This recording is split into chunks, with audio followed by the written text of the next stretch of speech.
हे विसरू नका, हे दुर्भाग्य समजू नका. आम्हाला काय महाराजांनी काही दिलंच नाही. सब महाराजांनी दिलं त्याची किमया वेदांतांनी सांगितली, महाराजांनी दिलं त्याची किमया शास्त्रांनी सांगितली, आणि महाराजांनी दिलं त्या सर्व अभंगवाणीमध्ये तुकोबारायांच्या म्हणा, नामदेवाच्या म्हणा सांगतात सर्व ते सांगतात. म्हणून शेवटच्या टप्प्यावर सद्गुरुरायाशिवाय आता परत काही करणे नाही. करणे मग काय होणे आहे. म्हणून तो मुद्दा आता मगाशी काय सांगितला, अनन्यायशे योगी जीवे म्हणे विकले जे अंगी. आता या मंडळींना घालवल्यावर कोण राहिलो आता, हे शरीर आणि त्या शरीराचा प्रेरक कोण कोण. अरे ज्या देवा करता तुम्ही ब्रह्मंती करता, तो देव म्हणजे चैतन्य, म्हणजेच आत्मा, आणि देव सारे शरीर कुणाच्या नका है नाही, तो अधिकाराधीश तिथं आत आहे. आणि म्हणून उदाहरण देताना आमचे सुरेश आम्हाला नेहमी खुबीनं सांगतात. कसं सांगतात त्यानंतर, लहानपण देगा देवा, लहानपण देगा देवा, लहानपण देगा देवा, लहानपण देगा देवा, मुंगी साखरेचा रवा, मुंगी साखरेचा रवा, लहानपण देगा देवा, ऐरावत रत्न खोर, त्यासी अंकुशाचा भार, लहानपण देगा देवा, मुंगी साखरेचा रवा, लहानपण देगा देवा. ज्यावेळेस सुरेश भाऊ म्हणायचे, मी खरं सांगतो, ज्यावेळेस मी ह्याच्याकडे नाही बघायचा, ह्याच्याकडे बघत नव्हतो, पण माझी नजर महाराजांच्याकडे असायची. सुरेश भाऊ म्हणताना महाराजांच्या डोळ्यात पाणी आलेले मी पाहिले. त्या लहानपणाचा अर्थ तो फक्त तिने सांग. त्यावेळेला असं म्हणायचे सुरेश भाऊला, लहानपण देगा देवा म्हणायचे, सांगायचे. आता हे नसते तर त्यावेळेला मग माझ्याकडे यायचं, पण शक्यतो त्यांना सांगायचे, लहानपण म्हण रे, आणि म्हणायचे. आणि ते म्हणत असताना बघा ते कसे भिडायचे, कसे भेडायचे, कुणाशी भेडायचे, त्या लहानपणाशी भेडायचं. आपलं लहानपण होतं की नाही हो, लहानपणात काय नसतं हो, नाही कळलं झालं आमचं एवढं सांगून पट्ट्या हो झाला. लहानपणात काय नसतं हो, अरे काय नसतं, ह्याला का बोलले बघा, विचार नसतो.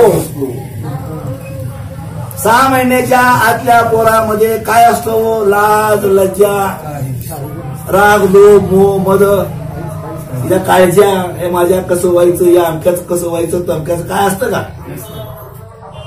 त्याचा सांभाळ कोण करत होतं, त्याचा सांभाळ कोण करत होतो, जनार्दना. ते सर्व डोंगण धुणं म्हणा, सर्व करणं म्हणा, हे सर्व सर्व करणं कोण करत होतं, आई करत होती, आई करायची. बघा गंमत कशी आहे, का म्हणायचे महाराज असं सुरेश भाऊला. आणि मला बोलता बोलता बोलले, रे तेच खरंच होत, तेच खरं आपलं, ते सुख बी नाही आणि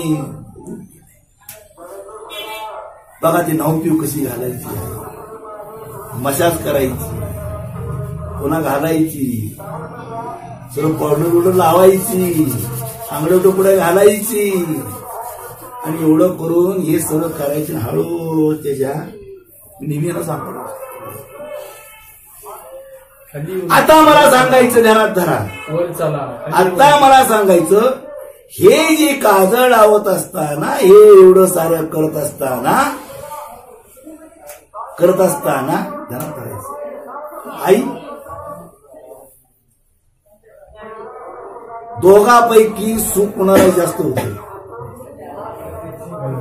दोघांपैकी सुख कुणाला होत? उपाधी आहे, गुणाची आहे, विकारी आहे, वासना आहे, आणि याला सर्वात सोपं जीव आहे. आणि मग ही जीवाचं तुमचं मूळ रूप जे शिव आहे त्याची ओळख करून देणारी आपली आई, तिचं नाव काय सांगेल? मीच ब्रह्मैशी गुरु कृपा. गुरु कृपा याच्यासारखं भाग्य कोणतंही नाही. नुसतं परमार्थात येऊन उपयोगाचा नाहीये, तर परमार्थामध्ये येऊन अशा माऊलीचे दर्शन होणं आम्ही किती भाग्याचे आहोत. ध्यानात चला तुम्हाला दाखवतो. बाहेर काय काय सांगतात, कसं कसं ध्यान धारणा करायला लावतात, उपास तापास करायला लावतात, वृत्त वैकल्य करायला लावतात, देणग्या गोळा करतात, ते अमुक करायचं आहे, तमुक करायचं, एक एक एक एक काय काय लावतात. बघा आम्ही बावळ ते करत बसतो. ज्ञानाचा पत्ताच नाही. महाराज आले की लगेच महाराज हे घ्या, आणि आम्हाला द्या म्हणजे कोण देत नाही. शोकांत काय आमची आज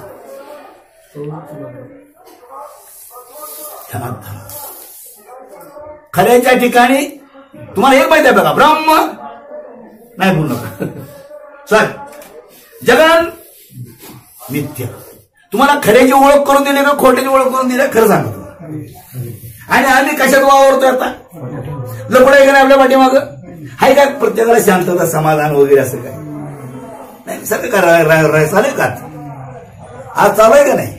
मग ते कशाला घालवायचं हे आम्हाला उपाय विचारतात. सुरेश भावला तो उपाय विचार सांगावं, कसं संपवायचं? अरे काय डोंबाला संपवायचं?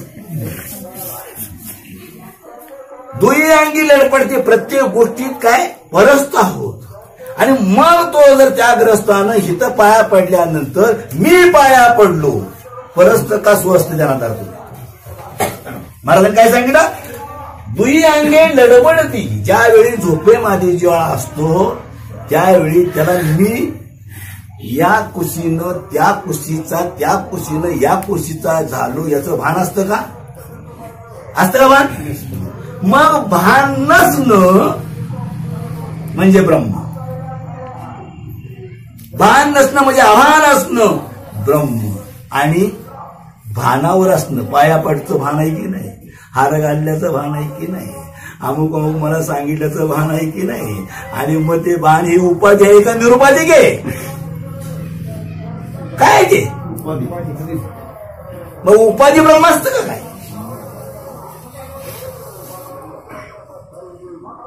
ब्रह्म ते निरुपाधिक आहे. आणि म्हणून ध्यानात धरायचं. गुरुमौली उगाच सांगत नाही, दुई अंगे लडबडती तया होय माझा दंडवत. याला म्हणायचं दंडवत. मी काय करतो याचं भान. कारण यश आहे बघा. काल पुरा मुद्दा करते मगाशी म्हणले मला तो म्हणला पाहिजे. त्यांना त्याला खरंच आपल्या हातात काय आहे का हो?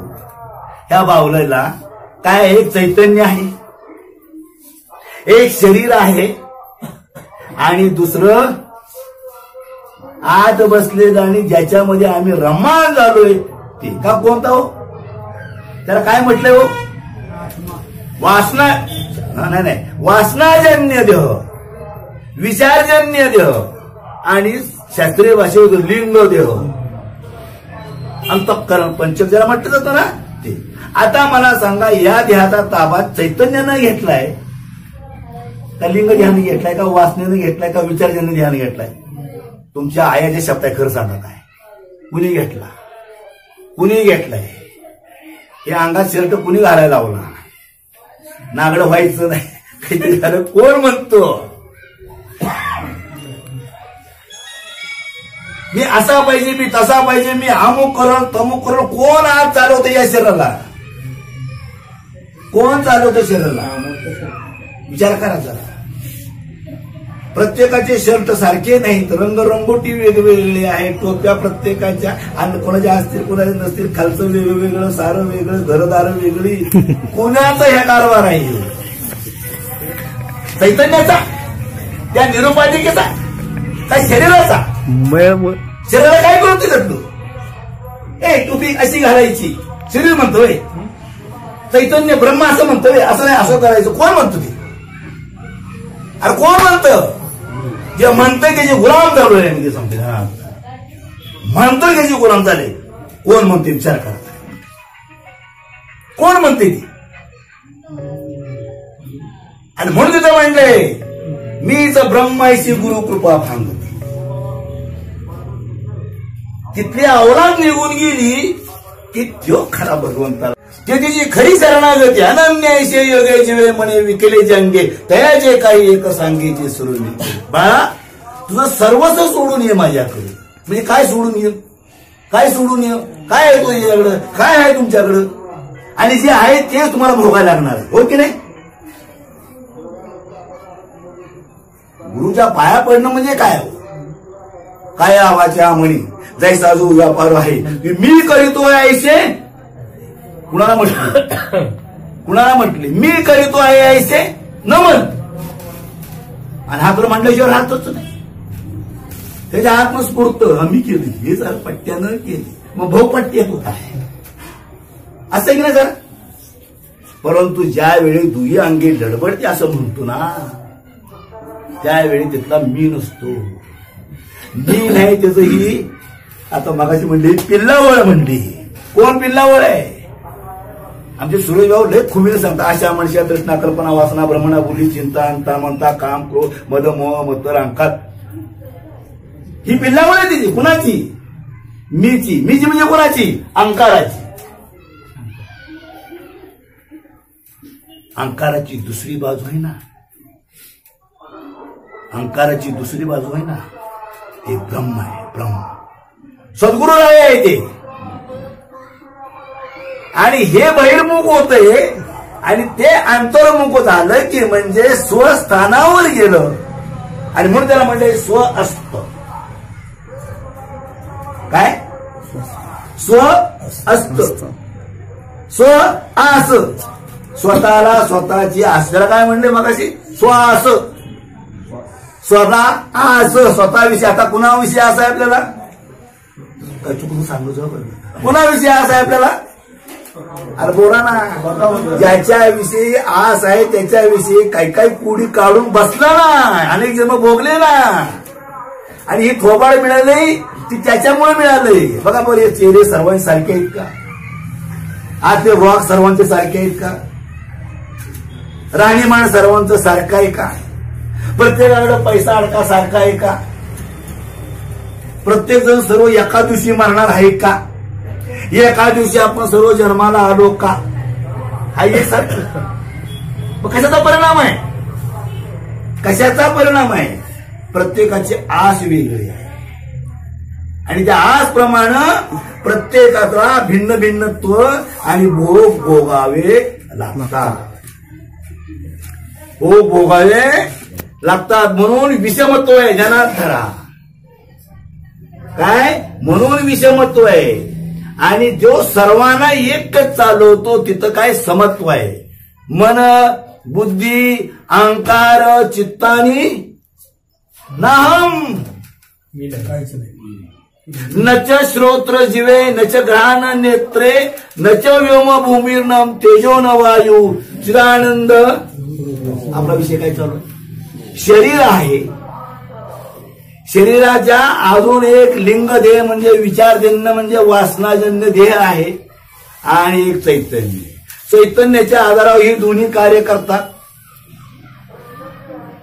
चैतन्याच्या आधारावर दोन्ही कार्य करतात आणि याच्या आधारावर हे खेळ खेळतं आणि या ठिकाणी आपली पैदास निर्माण करतं आणि ती पैदास भोगायला बाकीचे जन्म आता आणि तिची पैदास केली प्रोडक्शन केले. प्रोडक्शन ते भरायला यानंतर जाणार आहोत. पण ते भरायला लागू नये या नावाचं बुद्धीमध्ये जे काही देवत्व आलं पूर्णत्वाकडे दिशा आमची झाली तेच खरा भाग्यवंत आहे. मी पूर्ण सुखाचा मालक होणारी जी बुद्धी निर्माण झाली हे सुद्धा भाग्यानं आले. ध्यानात धरा. हे सुद्धा भाग्यानं आले. म्हणून इथं जी आली ही मंडळी आहेत ना बाकीची नाही कुठे गेली. मजा मोज करायला नाही गेली. अजून दोन पैसे कसं मिळतील म्हणून कुठंतरी काशी सॉरी माफ करा बघा अशी नाही करायला गेली पूर्ण